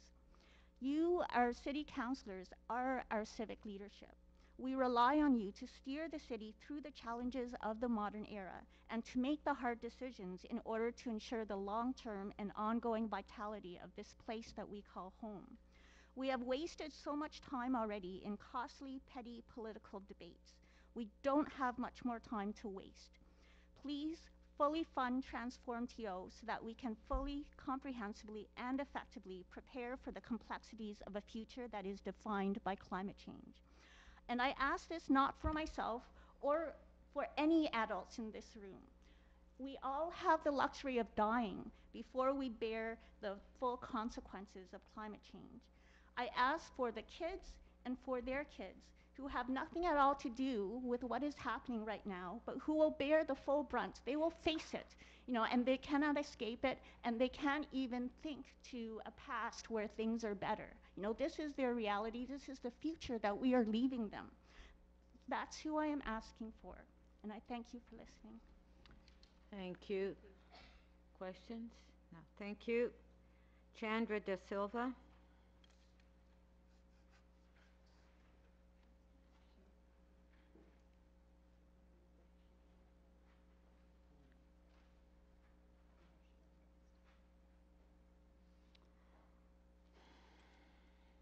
Okay, 5 minutes. Good afternoon, Budget Committee members. I'm Chandra De Silva. I'm a senior citizen and a resident of Ward 1. I would like to thank you for giving me this opportunity to speak today. Today I am here to talk about the problems that I have experienced and also as the witness to the things that I have experienced. It is very difficult as a senior citizen to travel around the country, around the province. The fare hike is very high and the time for waiting for the bus as a senior citizen is very long. I am tired of standing on my feet after working all these years as general helper, machine operator, and shipper receiver. I've been on my feet almost 12 hours a day, and I still have to wait over 45 minutes sometimes to get to where I'm going to and from. Also, the transfer for the buses, the time is too short. It should be a little bit longer to give us extra opportunity to get from A to B. I also have a lot of problems getting to and from like doctors, groceries, to community centers with a high fare and the lack of services in my area. Please, I urge you to please invest in more public transit so life can be better and less stress-free for the people of any age in Toronto. I thank you. Oh, thank you very much. Are there any questions? No, thank you. You're welcome. Our next deputant is Viola Rarana.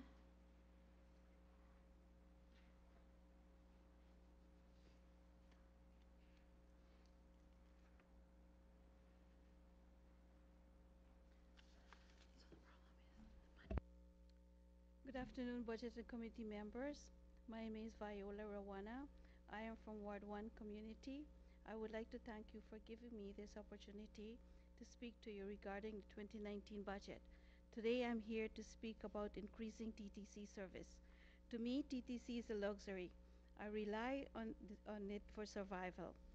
Every day I go to the doctor, community programs, pick up groceries, and places where I stayed connected to my community through TTC. There are many times where I have missed appointments because due to not enough fare and there is poor service with long wait. Increasing the fare by 10 cents and 5 cents is a big increase, and I am asking if the TTC can lower the fare for seniors and 3 hours of layover. There are many things things that I am not able to do because of poor service of TTC. I like myself and seniors rely on the TTC and are affected in the same way. We need to lower TTC fare and senior overall. I recommend that Budget Committee see fit to increase the TTC budget to improve services. Thank you very much. Are there any questions? No, thank you. Yasmin Khan.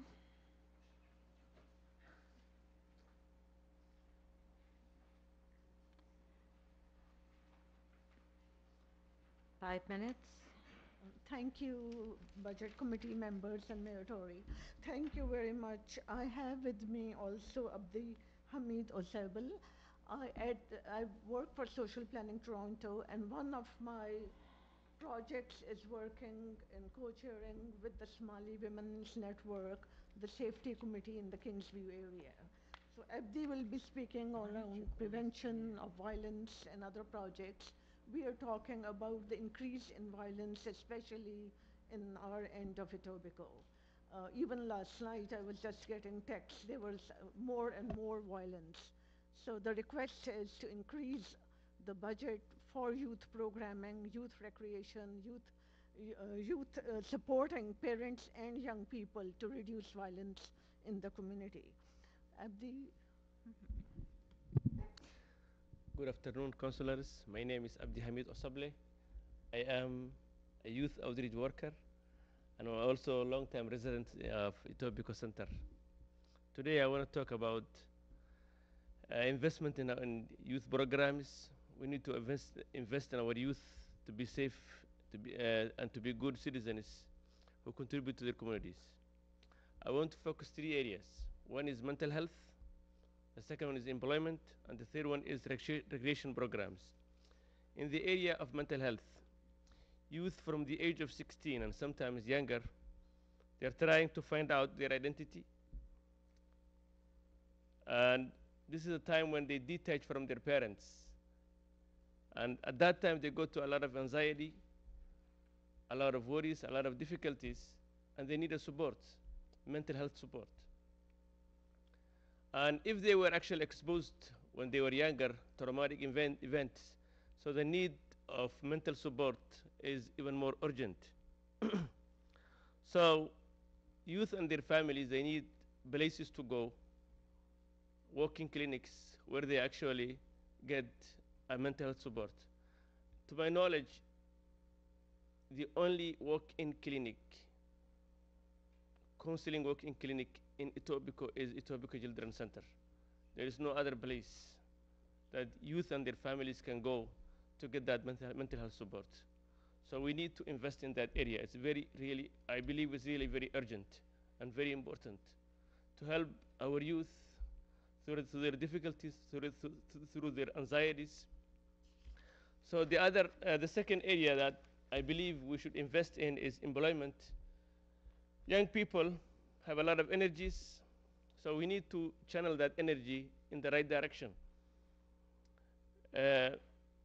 So there are 2 types of youth. One, those who are in school, they need summer jobs. If they stay in the homes in the summer, it will be really difficult for them. Or they may go sometimes and actually do wrong actions.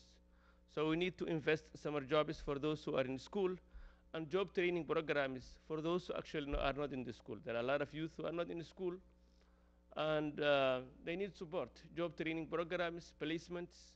So we have to invest in that area also. The third area that I want to talk about is the recreation programs for the young people. Our youth, they need recreation programs, sports to grow healthy. So let us invest in the recreation programs for the young people, especially those from low-income families. Thank you. Thank you. Councillor, we have to finish by 40. Councillor Holliday? The chair's advised me we got to keep the answer short. I can't agree with you more about mental health. I'm a parent of 3 kids. What do you think is the city's role in supporting mental health services? Because we don't do the direct delivery of it. What can we do? Okay, I believe city, for example, now city they have youth, so they can use outreach workers. So they can actually, hire some social workers for their youth. So those youth can help, the young people who are really going through difficulties. Thank you. Our next deputant is Brenda Suchak. Because we have to finish, the 3 o'clock deputations, we have to finish at 5, and then we're coming back at 6. So 5 minutes? Good afternoon. Brenda? And thank you, council members and Mayor Tory. We represent Nielsen Park Creative Center, a partner with the city pre- and post-amalgamation since 1992. My name is Brenda Shuchak. I'm president of the Volunteer Board of Directors of Nielsen Park Creative Center, as well as the membership coordinator of the Etobicoke Quilters Guild. I have lived and worked in Etobicoke for over 30 years. And my name is Petra Nyendik. I'm the executive director at Nielsen Park Creative Center. I started there on August 1st, and I also live in Ward 2 here in Etobicoke. We are here today along with our partners in the arts in the Etobicoke York Community Council District, Arts Etobicoke, Lakeshore Arts, and Urban Arts, to ask the Budget Committee to continue their investment in the arts across all 25 wards.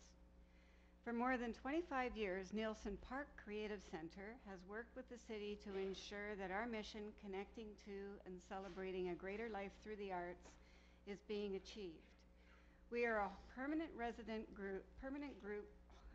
home to 6 resident groups: the Calligraphic Arts Guild of Toronto, the Etobicoke Hand Weavers and Spinners, the Etobicoke Quilters Guild, the Etobicoke Rug Crafters, Humber Valley Art Club, and the Etobicoke Arts Group, and close to 500 individual paid members. Over the most recent year, we had 23,906 visits to Nielsen Park. People enjoying classes, exhibitions, special events, meetings, and studio and social time.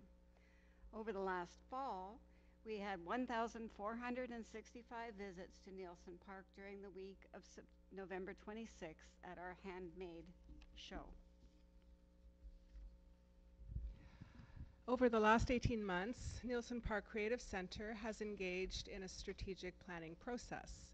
With financial support from the Ontario Arts Council, we contracted a professional consultant, we rolled up our sleeves, and carried out significant changes. We revised our bylaw to be compliant with the new Ontario Not-for-Profit Corporation Act, and we were advised of our charitable status by the Canada Revenue Agency in late November and launched a very successful campaign over the month of December. The board, staff, and stakeholders have determined that continuing success for Nielsen Park Creative Center will be measured in our transformation to become a truly 360-degree organization, a community arts hub built on the values of inclusion, diversity, and transparency. Nielsen Park Creative Center is initiating steps to engage the resident and visitors in all surrounding neighborhoods. A few initiatives we've been undertaking lately. We've applied to the Toronto Arts Council's Animating Parks program for support for our Garden of Community Stories, which is an opportunity for community members of all ages to explore their own stories through visual art, music, and movement in Nielsen Park.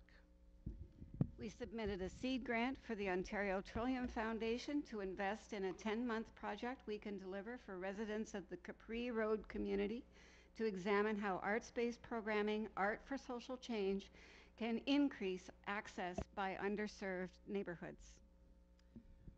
We're in discussions right now to partner with a lot of different community groups, such as MACE, their mentoring through artistic culture education, and RAY, which is the Rathburn Area Youth, 2 diverse groups seeking access to facilities, training, and professional development. And the Islington Senior Center and Nielsen Park Creative Center are exploring collaborations that could use arts-based programming to explore intergenerational insights. Investment in the arts sector makes perfect sense for the City of Toronto. It leads to increased volunteerism and public engagement, safer streets with audiences attending events, and active, healthy, engaged neighborhoods translate into higher property assessments, and this is just as important in our own Etobicoke York district. If you can wrap it up, please.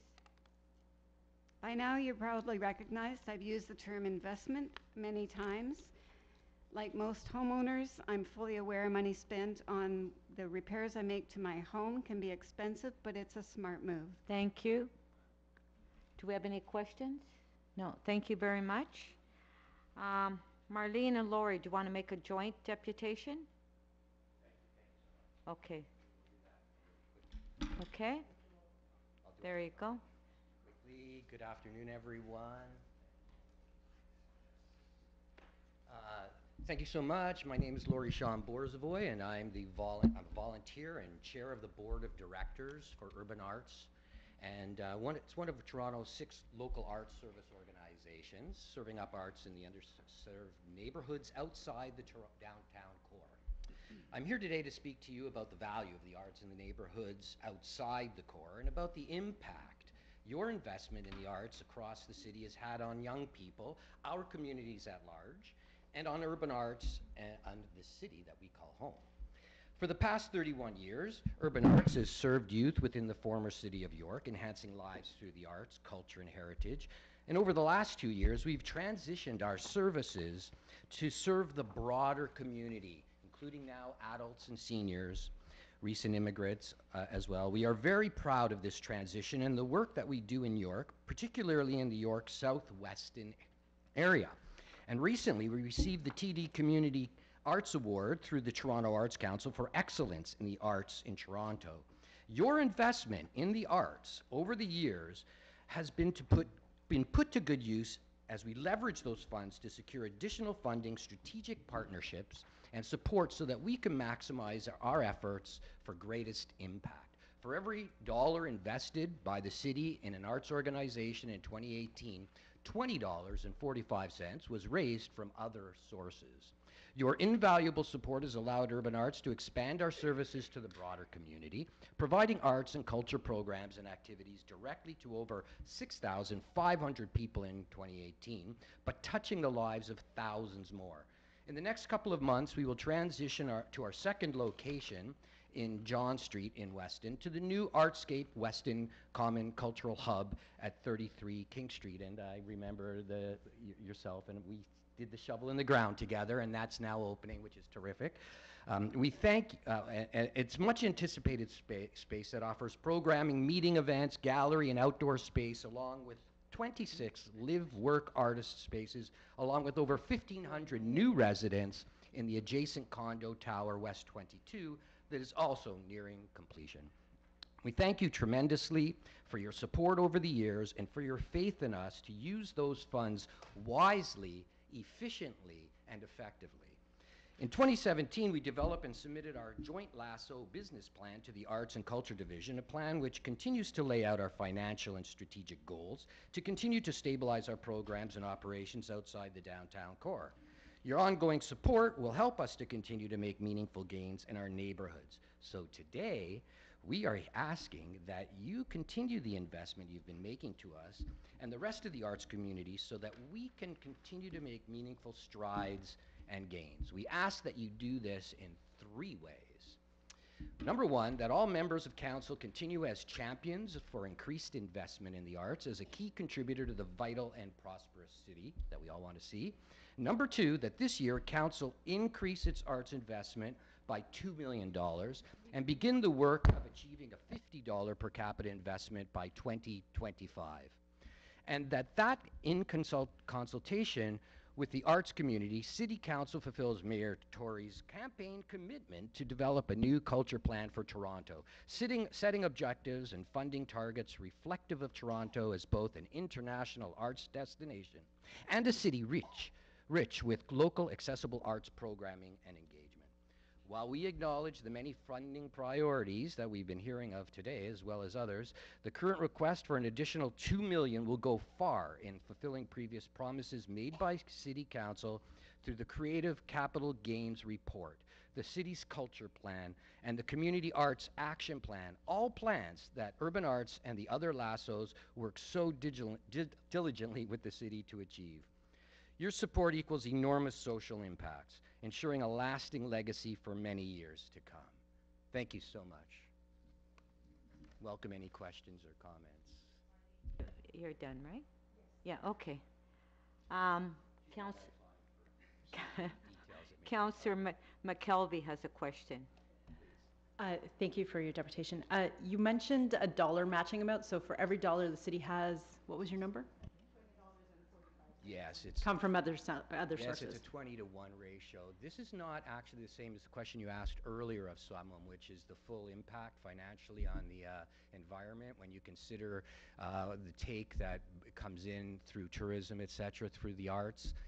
There are many different forms of income that are gained that show the great riches brought through the investment in the arts, restaurants, services, hotels, taxes, etc. It's extensive.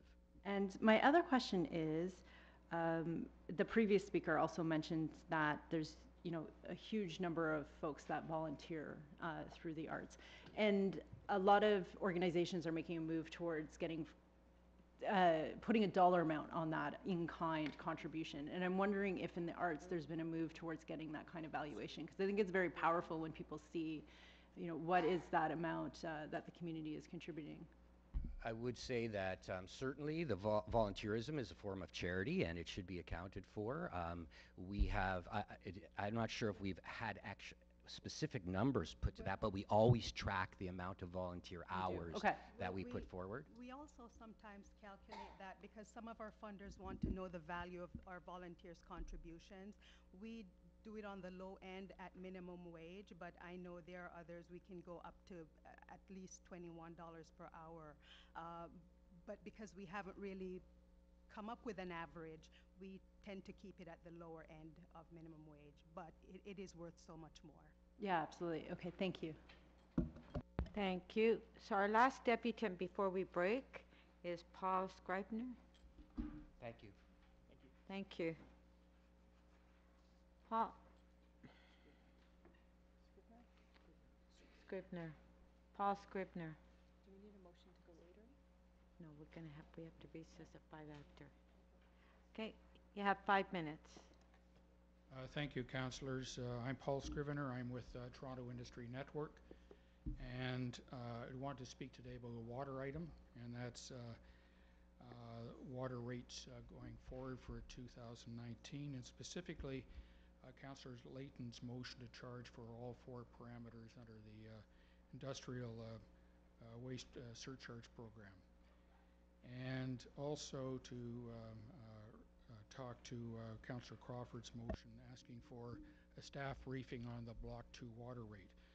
First of all, Councillor Layton's motion, we ask that your committee turn this down, and the reason for that is that if all 4 parameters are charged for some companies this would be a significant financial penalty.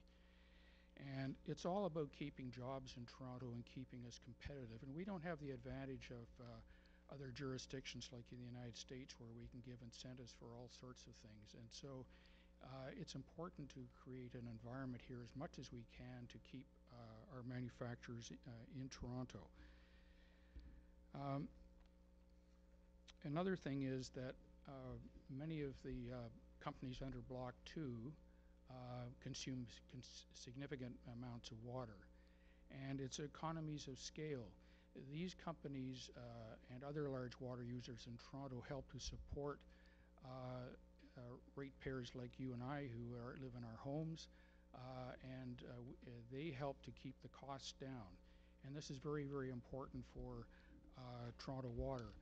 For example, when Labatt's left a number of years ago to go elsewhere, left Toronto, the cost to Toronto Water back then was about $2.5 million. And it's very, very hard to make that up in your budget. And it has a big ripple effect. So you really do want to keep large water users in here. The other thing is that, and it's an ongoing issue that was looked at last year, is that many large water users pay the disproportionate costs for stormwater and other fixed costs. And these have nothing to do with the amount of water that they consume. Stormwater charge is a proportion of the water you consume. That's the way it works out now. It should be a flat charge. And so this is an unfair practice which the city does recognize. We need to do everything we can to be competitive. For example, Toronto, in its wisdom, which is a good thing, has ensured there are no development charges. And this is unlike all the other jurisdictions around Toronto that have development charges for new industrial construction. Sanofi Pasteur is investing $500 million in Toronto in a new manufacturing facility, and you can be sure that the avoided cost of not having a development charge was one of their decisions to do this here as opposed to other places in the world. Councillor Crawford's motion. We support this. We think it'd be a good idea to revisit the Block 2 rate and how it works. And that's those are my comments, and I'm pleased to answer your questions. Thank you. Are there any questions? No. Okay, thank you very much. So I'd like to move that the Budget Subcommittee, Scarborough and Etobicoke consultations receive for information the public presentations and the communications submitted by members of the public. All in favor? Carried. So we'll recess till 6 o'clock.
You know what? I'll try and get one Could we from the email it to members. you?